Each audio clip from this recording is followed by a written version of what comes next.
Hello दोस्तों, इस video में मैं बात करने वाला हूं एक ऐसे पेंशन स्कीम के बारे में जिसे अभी तक करीब 2.5 करोड़ लोगों ने ऑलरेडी ले लिया है। शायद आपको यकीन नहीं हो रहा होगा, तो सबसे पहले डाटा को ही देख लेते हैं। 31 मार्च 2018 को इस पेंशन स्कीम को करीब 96,05,713 लोगों ने लिया था। वहीं 31 मार्च 2019 को यह आंकड़ा बढ़कर 1,49,53,432। तो अगर 2018 की तुलना में देखें तो 2019 में जो ग्रोथ था वो था 53,47,719 लोगों का। वहीं 31 मार्च 2020 को 2,11,42,262 लोगों ने इस स्कीम को लिया। अब यहाँ पे ग्रोथ अगर पिछले साल से देखें तो था 61,88,830। तो हर साल करीब 50 लाख से ऊपर लोग इस स्कीम में जुड़ रहे हैं। अभी ऑलरेडी 2.5 करोड़ लोग इस स्कीम को ले लिए हैं। अब बात ये आती है कि क्या आपने लिया है? जो हिसाब से आंकड़े बढ़ रहे हैं उससे तो लग रहा है कि ग्रोथ काफ़ी अच्छा है। तो दोस्तों, अभी भी देर नहीं हुई है। अगर आपने इस पेंशन स्कीम को नहीं लिया है तो ज़रूर ले। पर क्या है यह स्कीम? तो दोस्तों, इस स्कीम का नाम है अटल पेंशन योजना। यह कोई नई स्कीम नहीं है। अधिकतर लोगों को शायद इसके बारे में मालूम भी होगा, लेकिन कुछ न कुछ कारणवश वो इस स्कीम में नहीं जुड़े। और उसके पीछे हो सकता है कि एक मेन कारण कि ये सरकारी स्कीम है, और सरकारी स्कीम में क्या होगा क्या नहीं होगा ये सोचने का एक कारण हो सकता है। या फिर ये भी लगा होगा कि ठीक है, स्कीम तो नई लॉन्च हुई है लेकिन अभी तक शायद ज़्यादा लोगों ने इसको नहीं लिया है, हम आगे चल के देखेंगे और लेंगे। पर दोस्तों, देखते देखते 2.5 करोड़ लोगों ने ऑलरेडी ले लिया है। अगर आप एलिजिबिलिटी क्राइटेरिया में आते हैं तो आप ज़रूर से लें। अच्छा, क्या है यह स्कीम और इसका पर्पस क्या था? तो दोस्तों, आपको तो ये मालूम ही होगा कि अभी इवन गवर्नमेंट सेक्टर में भी, प्राइवेट सेक्टर में तो छोड़ दो, गवर्नमेंट सेक्टर में भी सरकार पेंशन हटा रही है। सरकार एम्प्लॉई को बोल रही है कि आप एनपीएस है, पेंशन स्कीम है, आप उसमें इनरोल करो। पर सरकार खुद से जो पहले चलता था कि 60 साल के बाद में फिर पेंशन मिलते रहता था, वो सभी हटा रही है। और दूसरी बात ये है कि जो लोग असंगठित क्षेत्र में हैं या फिर जो प्राइवेट सेक्टर में है जहाँ पे पेंशन का कोई ऑप्शन नहीं है, उनको तो अपने पेंशन की तैयारी खुद से करनी होगी। अब भले ही वो पेंशन अमाउंट ज़्यादा हो या कम हो, बट तैयारी तो खुद ही करनी होगी। तो उसी के लिए ये स्कीम लाया गया था। बट यहाँ पे एक एज क्राइटेरिया भी है, हर कोई नहीं ले सकता है। 18 साल से 40 साल की उम्र में जो लोग हैं वो ही इस स्कीम में शामिल हो सकते हैं।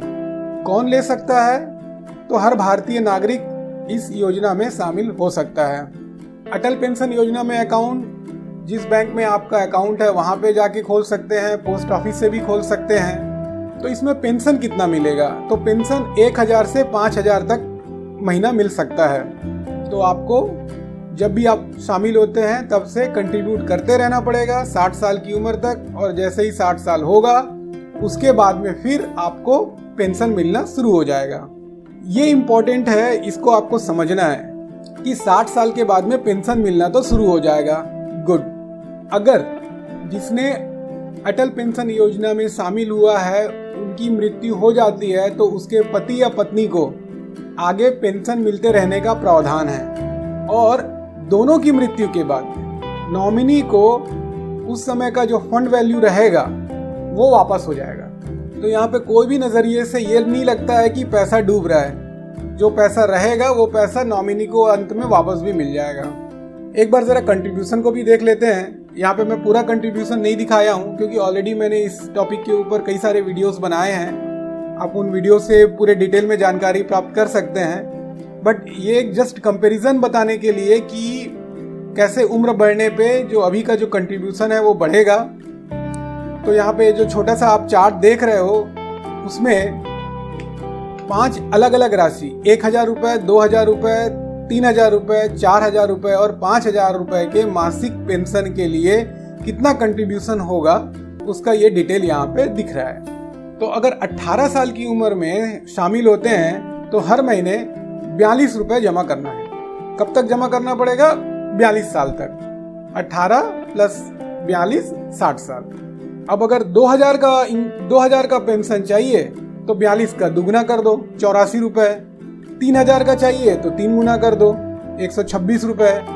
4 गुना चाहिए तो 4 गुना कर दो 168 रुपए।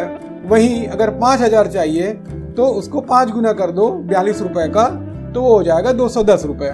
तो 210 रुपए हर महीने जमा करना है।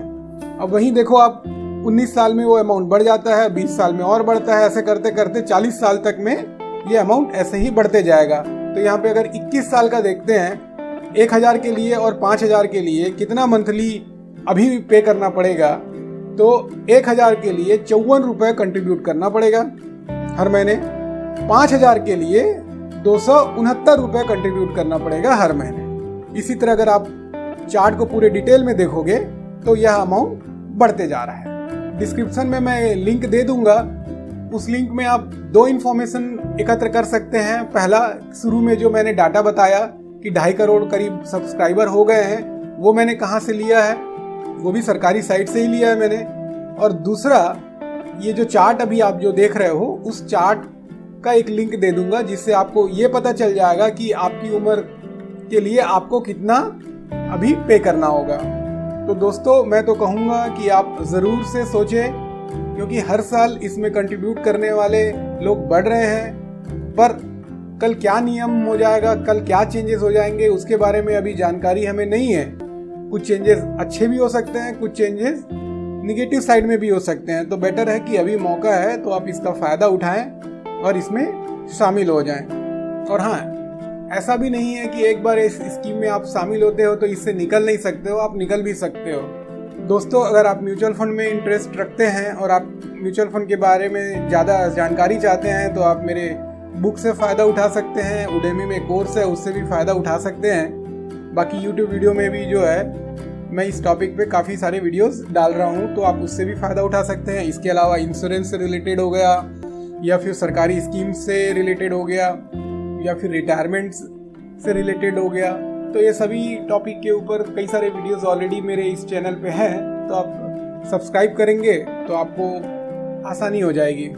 अभी के लिए दोस्तों इतना ही। इंतज़ार करिए मेरे अगले वीडियो का। धन्यवाद।